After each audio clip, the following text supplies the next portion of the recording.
It's time to stitch the cherry house and 2 more sashing blocks on the Hometown quilt.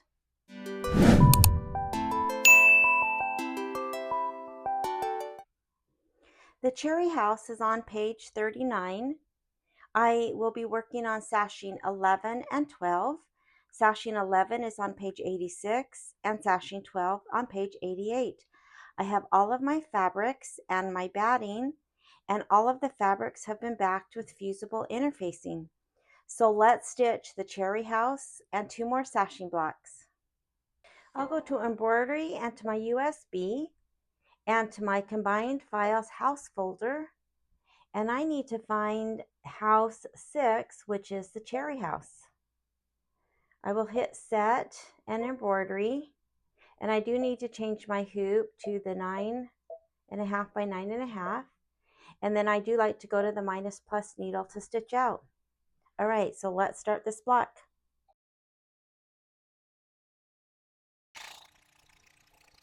I'll run the placement of the batting.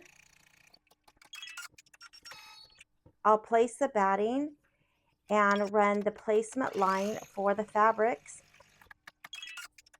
Place the fabrics.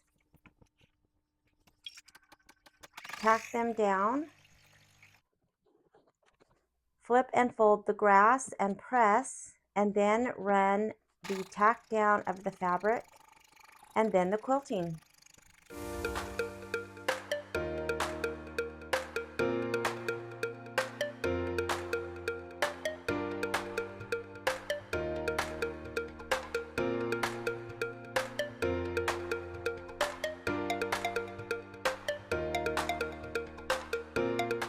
Most of this block is just traditional applique. I will run the placement line, place the fabric, tack it down and trim it, and then run some decorative outline. There is one flip and fold for the side of the house, so let's get started on the house.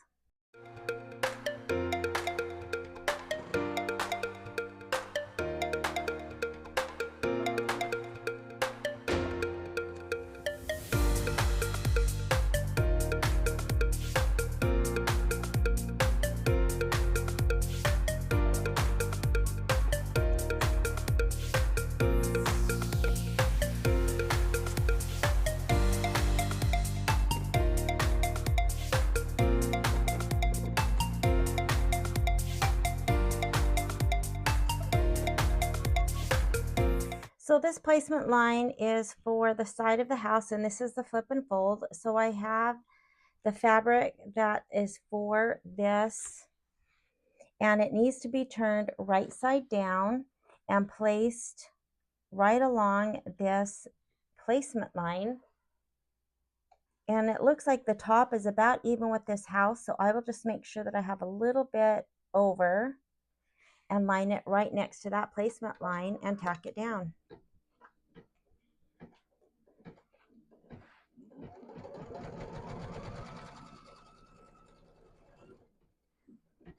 So now I will flip and finger press, and then I always like to press this with an iron. I still have the whole strip attached. I am going to go ahead and tack this down and then just trim the rest of the strip off. So now let's tack it down, and then I think that there is one satin stitching on this little piece.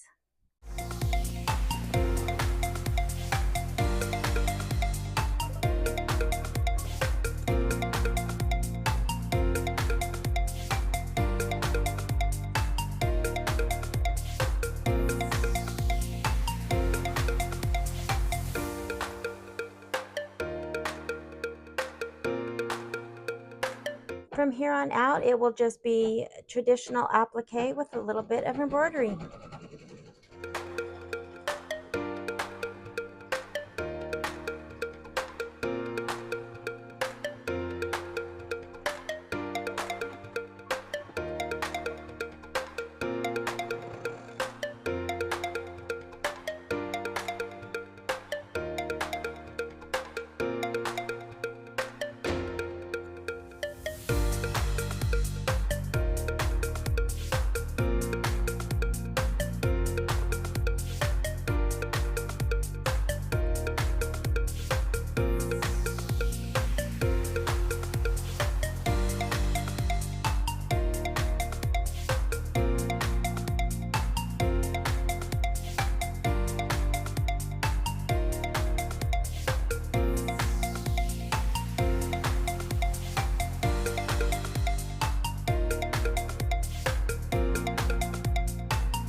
just love this stitching on that tree. I love it. So now the next stitching is going to be for the flip and fold right along the side of the house. It'll do a satin stitch on this side of the house and a little bit on the bottom. And it's supposed to be a different yellow. The yellow that I picked, I think might be a little too bright. And so I am just going to use the same yellow that I used for this for all of these, even though that's not what the directions call for. All right, so let's finish stitching around the house.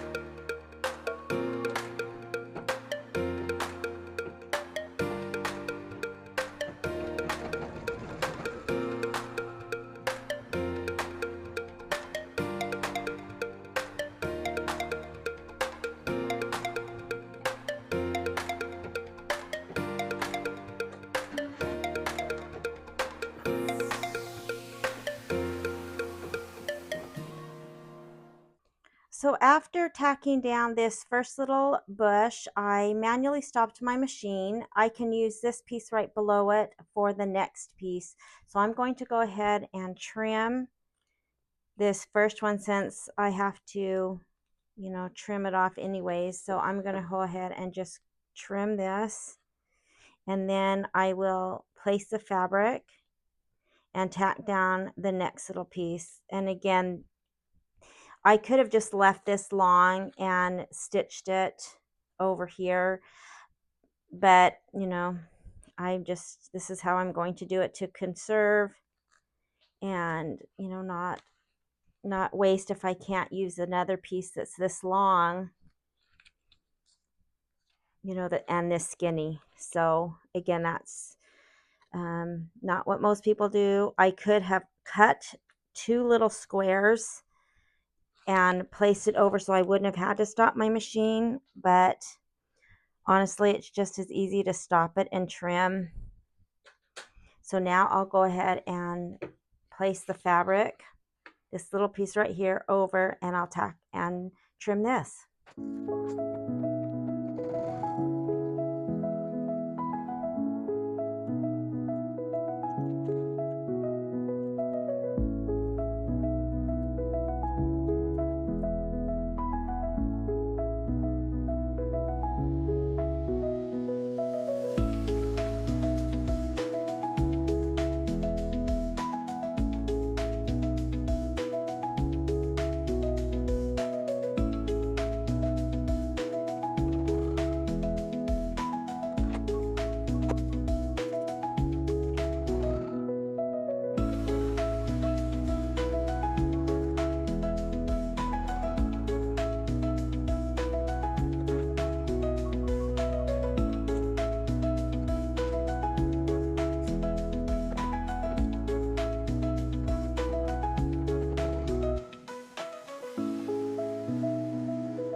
So on the leaves for the cherry, they are the same fabric, and I'm not sure why they have you do the placement and then the tack down before moving on to the next.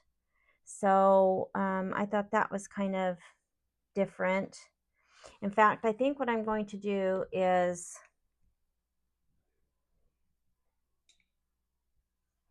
we're on step 28. I'm going to go down, and it's going to do the next leaf placement.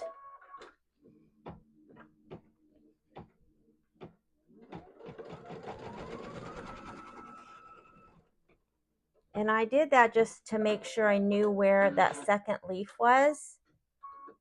I'm gonna have to move back steps, but I wanted to make sure that I didn't, say put the fabric like that and then didn't hit that leaf. So now that I've got them both placement lines, I'm going to just cover both of them.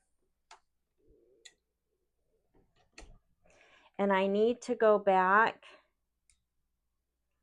to that step 28. So I'll use my up arrow.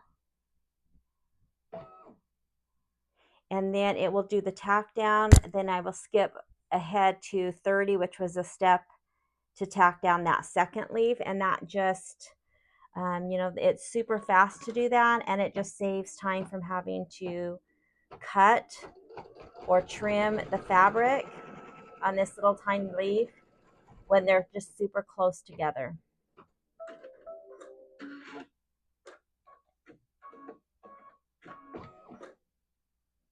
So now I'll just use my down arrow to skip, and that will put me on the tack down of that second leaf.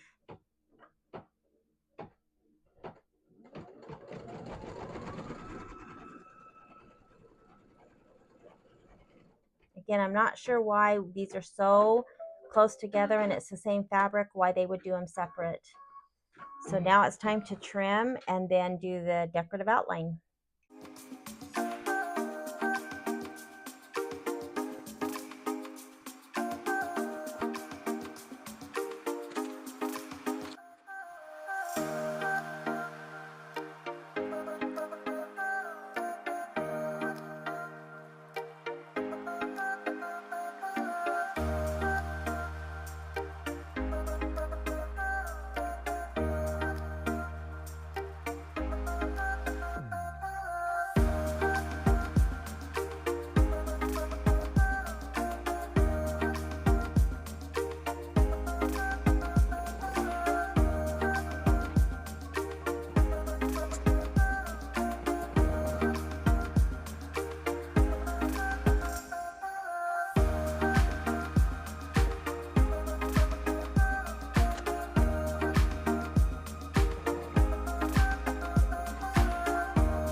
It's getting ready to do the roof, and this is where I switched the yellows. The roof was supposed to be this darker yellow that matched the outside. I went ahead and did all the house with the darker yellow, and I'm doing the lighter yellow that was meant for these two sides for the roof.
So here is a cherry house, and as always, I love it.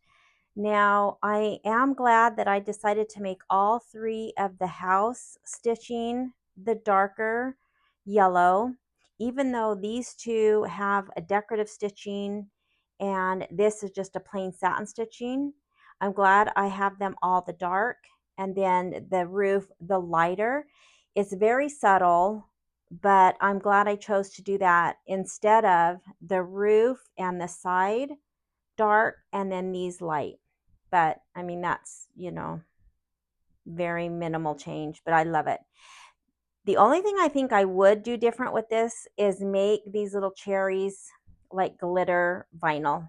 I think that would have been super cute. But the stitching, of course, as always, is just gorgeous. Look at this tree trunk and branches. And of course, all the stitching around the roof. Again, this is a different stitching, has a different texture, the door. I just love it. Loved every single one.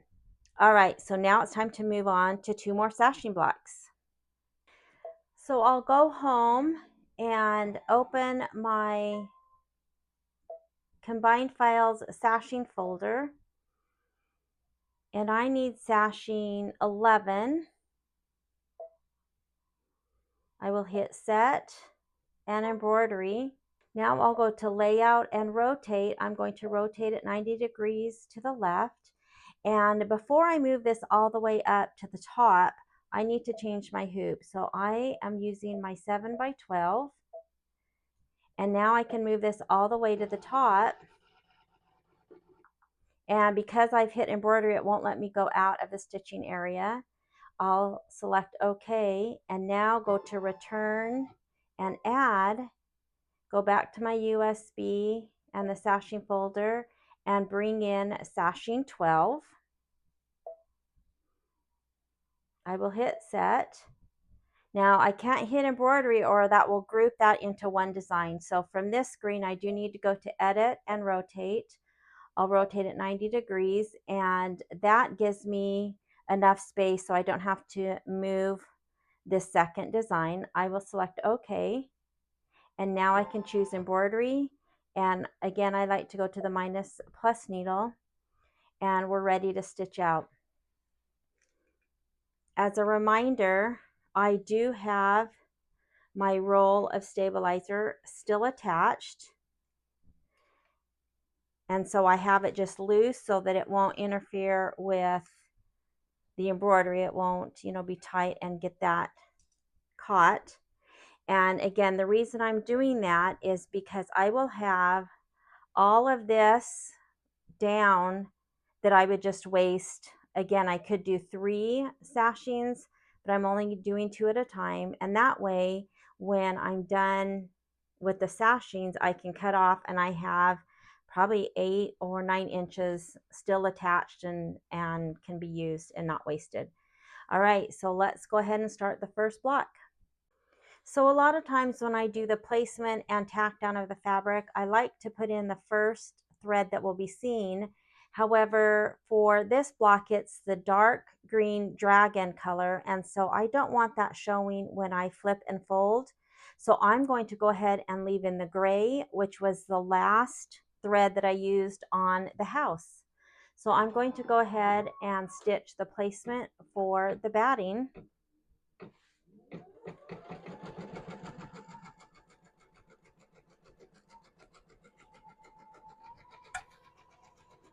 I am going to spray the back of my batting just with a little bit of this Ganold spray.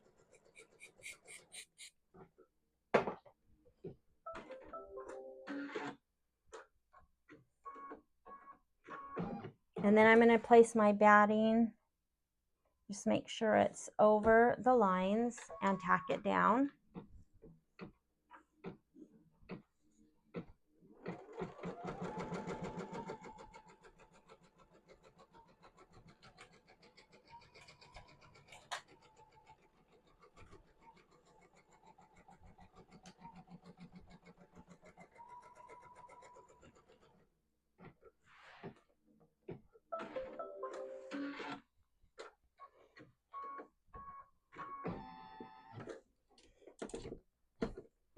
And now I'll trim my batting.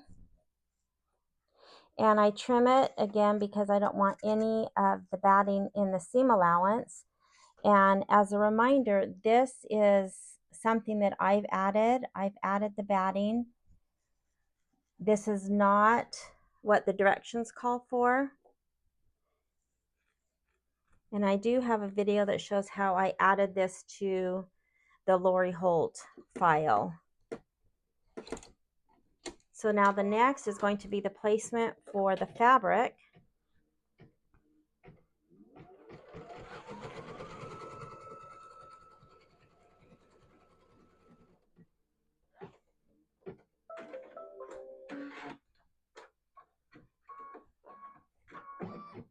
And so the first fabric in the flip and fold always is face up, right side up. So I will center that on the batting and line it right up with that placement line. And then I'll take my green fabric, and this needs to go right side down, right along the fabric. And then I'll run the tack down. Oh, I think my thread came undone.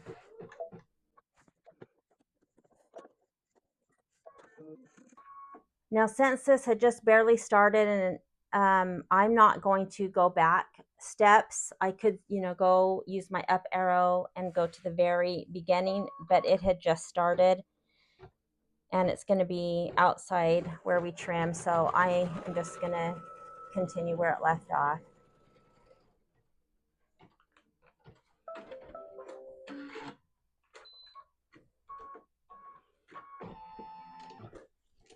And now I'm going to flip and fold.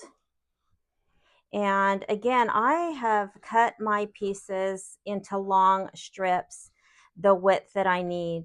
This is not something that is called for in the directions. So if you're following along, you might have cut yours into smaller pieces according to the directions.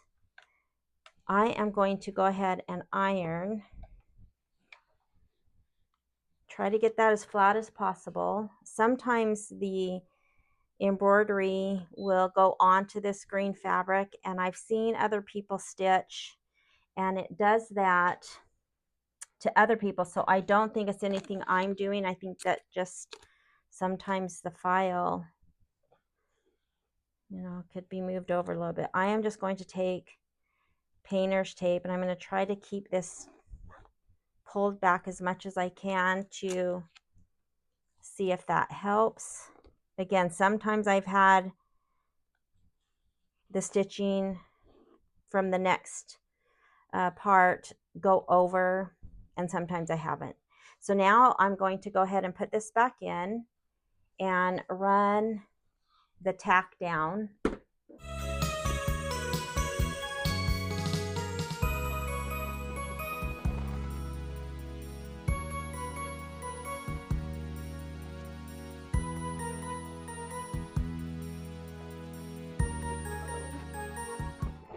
Now the directions say to trim around all of this tack down, and that is really not necessary.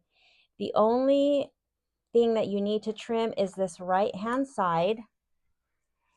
I trim this left side just because I leave this into a strip. If you've cut yours more to size, then you don't even need to cut this side, only the right side. This tack down actually comes out past this tack down, and so if I tried to cut this, I would have a big lump of fabric no matter what I did. So, and this will all be trimmed off at the end, and so it's really a step that's not needed. Now the next step is going to run a placement. This runs right along the tack down, and so again, this is a step that's really, you could skip because you can see it just goes over the same stitching. And now I need the green fabric. I need it right side down. I will place it right along the edge of that fabric, which is right along that placement line, and tack this down.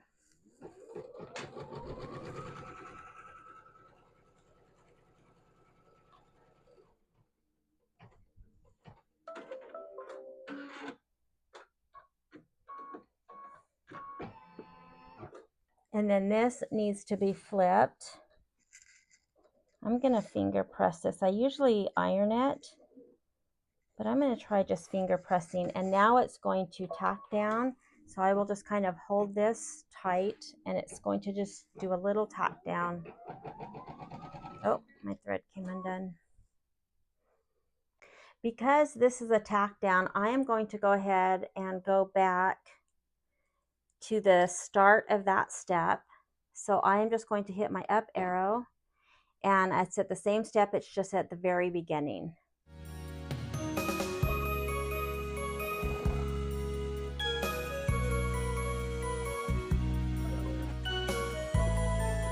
And again, this right side is the only thing that needs to be trimmed. These top and bottom do not need to be trimmed. It's going to run another placement line, which is just over the stitching that it just did. And we'll get ready to put our last piece of fabric.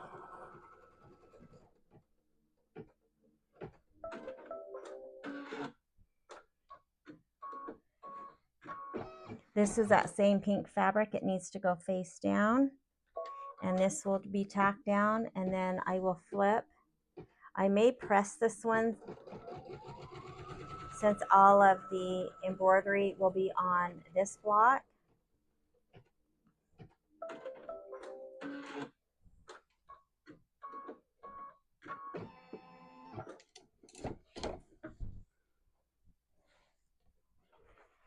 So I will flip it and finger press.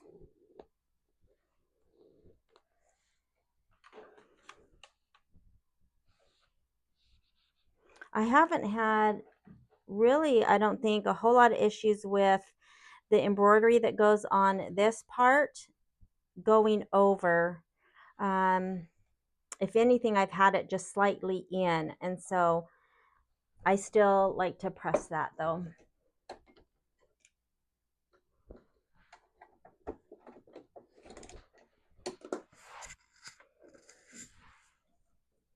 Now it will do the final tack down. I'll just try to hold this taut.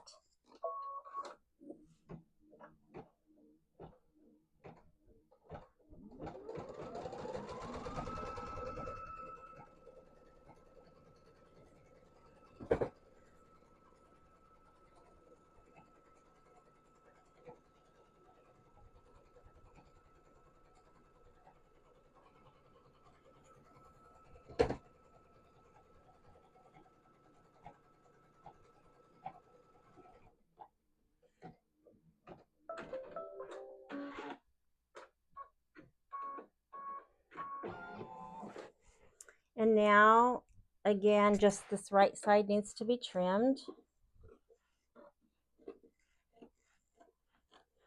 If you had yours cut to size, this last piece doesn't really need to be trimmed because we'll trim the block up.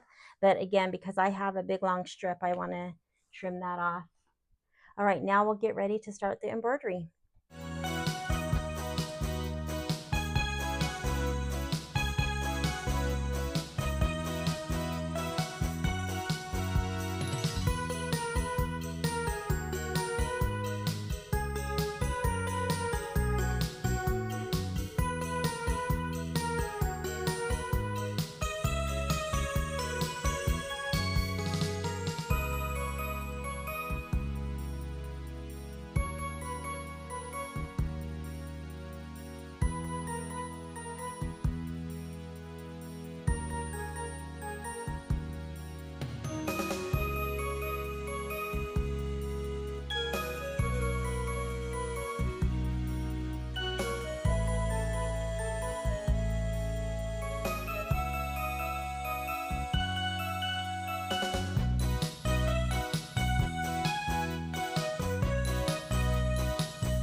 The next sashing is done exactly the same way with the same fabrics and just a different embroidery design.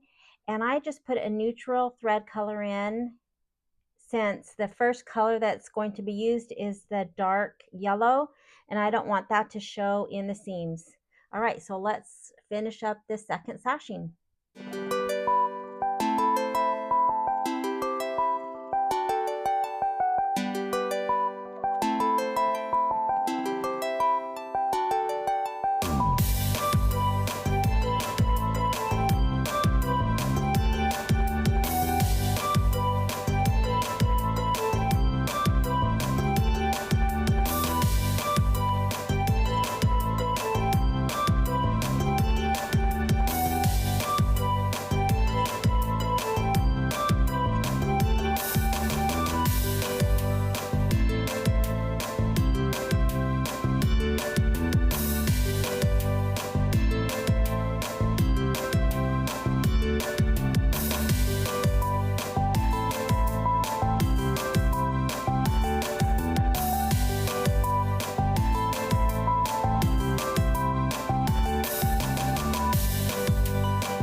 I have all of the blocks stitched and now I need to cut. So for the house block, I have Lori Holt's ruler lined up at 1.5 inches right along the seam between the sky and the grass. And again, that lines up right with the bottom tack down. And then the tack downs on the side come in just a little bit because of all of the quilting and embroidery. And so I'm just going to center the best I can and cut this block.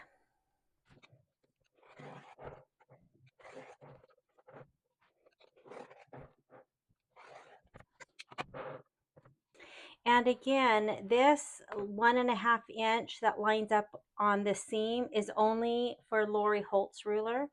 If you are using a regular ruler, it would be 1 3/4 inch because hers then includes a 1/4 inch seam allowance. All right, so let's cut the sashing blocks. So I have the sashing blocks and I took it out of the hoop and it's still attached to the roll. And again, you can see where the hoop ended, and I would have, cut out here if I would have cut to the size of my hoop. And I've saved all this, which is a good 8.5 inches. So that's why I keep it on the roll, although I don't always do that. Now, because the trim guide is the very last stitch to be run, and that's done after all of the embroidery, this should always be, pretty accurate. I do like to measure, and so this inner blue line measures right at 3. This one's a little bit harder to see. I left the light blue in, and that's right on 3. And then this should be 6.5, and it's right at 6.5, so I can cut directly on those lines. When I brought these in from the software and rotated them, these line up exactly on the top and the bottom, or really the sides. And so while normally I've been cutting just one block at a time, all 4 sides, then moving on to the second, I can cut the top and the bottom together because they do line up. So if I line up my ruler along those lines and then also use another stitching line to make sure I'm straight, I can see that those line up, and so I can cut both of the tops at the same time.